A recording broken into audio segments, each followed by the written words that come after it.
Assalamualaikum warahmatullahi wabarakatuh. Langsung saja saya mau membacakan hikmah yang ke-102 Kitab Hikam karangan Syekh Athaillah As-Sakandari, yaitu seorang syekh tokoh tasawuf terkenal di dunia. Man abadahu li syai'in yarjuhu minhu aw liyadfa'a bi ta'atihi urudul uqubati anhu famaqama bi haqqi awsafihi. Man abadahu, man utawi sapa wonge iku abadahu ibadah sapa man ing Allah li syai'in karna sawiji-wiji yarjuhu kang ngarep-ngarep sapa man ing Allah minhu saking syai'. Auliyadfa'a bi ta'atihi urudal uqubati anhu. Auliyadfa'a atau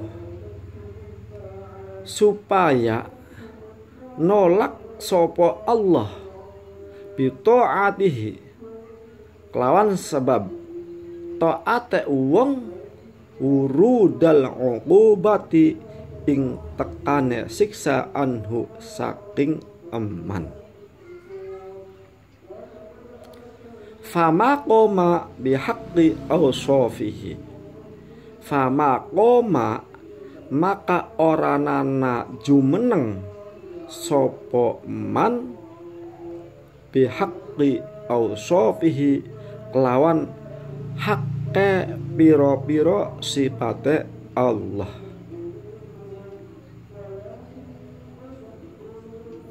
Artinya begini, man abadahu li syai'in yarjuhu minhu,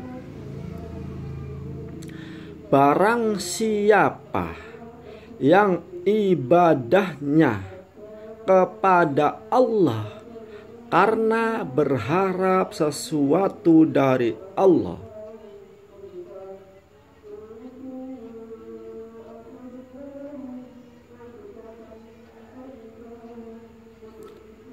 awliyadfa'a bi ta'atihi urudal uqubati anhu, atau agar Allah tidak mendatangkan segala sesuatu yang tidak diinginkan oleh orang tersebut.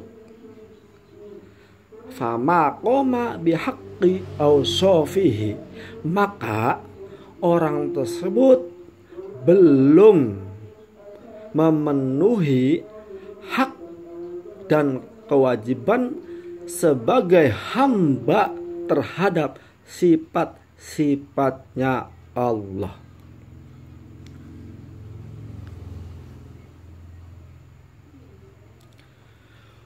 Orang yang ibadah kepada Allah itu karena berharap sesuatu dari Allah, yaitu ada udang di balik batu, maka orang tersebut berarti ibadahnya itu belum mencapai hak kewajiban sebagai hamba terhadap Tuhannya.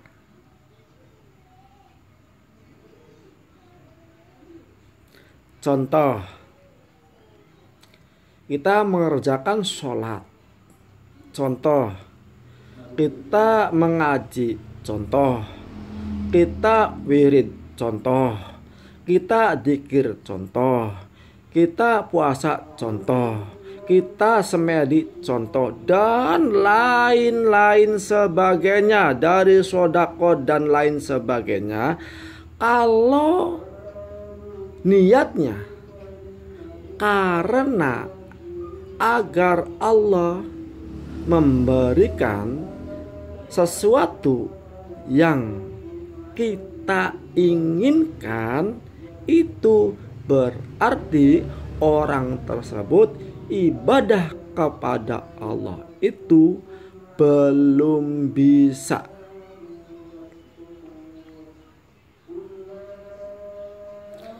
Sebab asli orang yang ibadahnya sudah bisa kepada Allah itu kalau kita itu hatinya sebagaimana orang yang sedang dilanda cinta, asmara. Tidak pernah sedikit pun menengok tentang dirinya, sakit, capek, letih, lelah, lesu, ngantuk, hujan, rawan, dan lain sebagainya. Karena dia buta dengan dirinya, karena dia hanya fokus kepada yang sedang dicintainya. Segala pengorbanannya, segala perjuangannya demi karena cintanya, agar yang sedang dicintai tetap selalu mencintai, selalu memperhatikan, selalu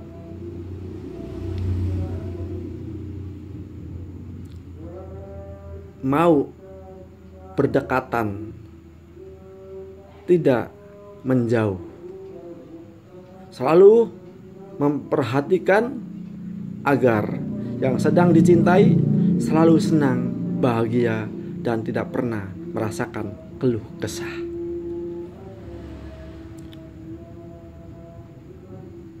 Berpikirnya agar yang sedang dicintai selalu senang dan bahagia saja. Itulah orang yang sedang dilanda cinta. Itulah ibadah kepada Allah yang sebenar-benarnya. Tapi kalau ibadah kepada Allah itu karena berharap sesuatu walau sekecil apapun, artinya ibadah kepada Allah masih ada udang di balik batu, maka ibadahnya orang tersebut belum dikatakan famaqoma bihaqi ausofihi, belum memenuhi hak dan kewajibannya sebagai hamba kepada Allah. Dan diteruskan lagi, berarti ibadahnya itu bukan karena mengaca, bukan karena melihat sifat-sifat Allah terhadap diri kita sendiri. Padahal kalau kita menilai berapa Allah yang telah diberikan kepada kita, dari sekecil apapun sampai sebesar apapun, itu tidak bisa diukur baik dengan harta maupun dengan ibadah.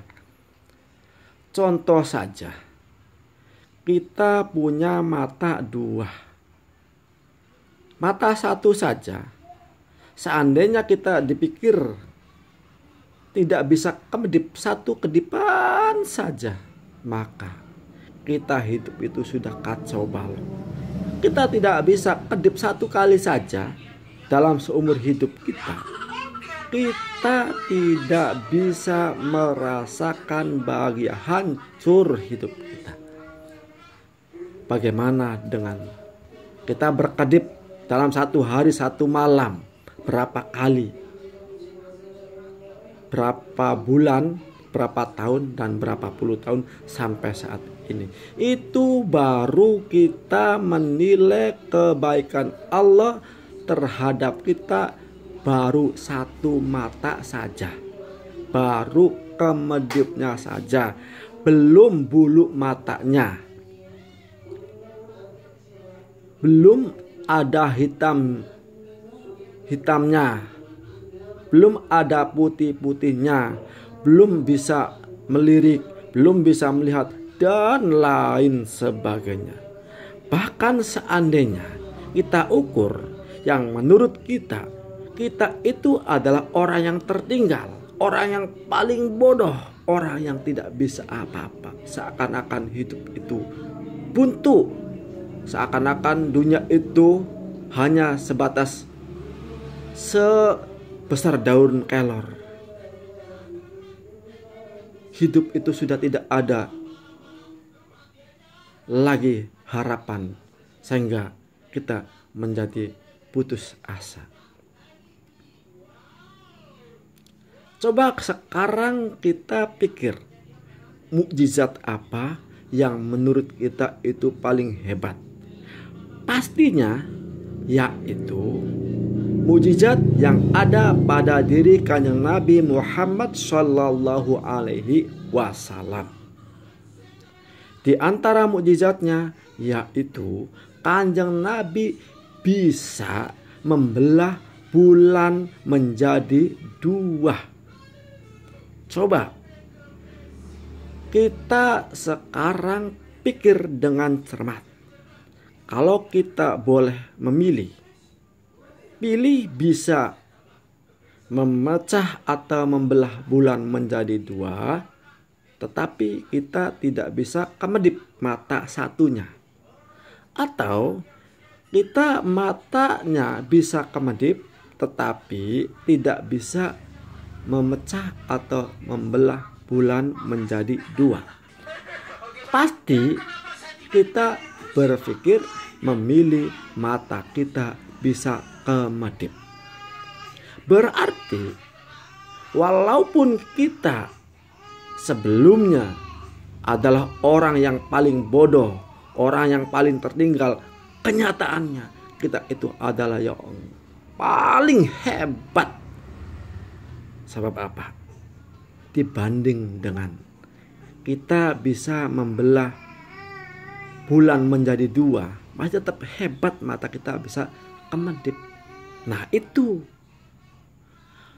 kalau kita sudah bisa mengaca seperti itu, maka insya Allah ibadah kita bisa karena mencintai Allah yang sangat cinta kepada kita. Bukan ibadah karena ada udang di balik batu. Ibadahnya kita hanya karena bersyukur dan bersyukur. Bagaimana kita bisa meminta ini dan meminta itu, sedangkan nikmat satu mata saja yang telah Allah berikan, bukan yang akan Allah berikan, yang telah Allah berikan kepada kita sampai saat ini. Seandainya ibadah kita seumur hidup tidak pernah maksiat Allah sekedip mata pun, maka ibadah kita tidak cukup untuk menebus nikmat mata kita satu bisa kemedip. Bagaimana kita tidak bersyukur? Bagaimana kita minta-minta lagi? Harus mawas diri, harus kaca diri. Nah ini bukan bergurau, ini bukan level atau bukan tingkatan-tingkatan takwa atau tingkatan-tingkatan makom, tetapi itu sudah keharusan kita sebagai hamba Allah itu harus bercermin sampai sejauh itu, biar hatinya jangan selalu menggerutu, ngersula, kecewa. Mulut bisa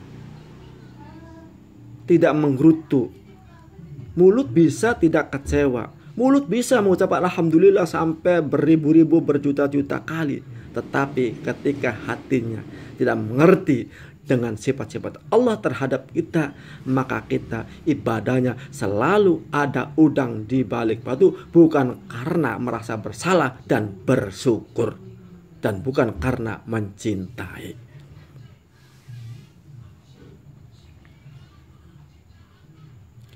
Kapan kita ibadah seperti itu? Apakah dulu? Apakah nanti? Harus sekarang ini. Sebab itu adalah hak murni, hak prerogatif diri kita sendiri sekarang, bukan nanti. Jangan berpikir ini tuh pelajaran torekot, bukan kelasnya kita. Hai, itu hak kewajiban kita sebagai orang hidup. Wajib hukumnya kita bersyukur, wajib hukumnya kita hatinya tidak kecewa, wajib hukumnya kita mencintai Allah, wajib kita hukumnya tidak selalu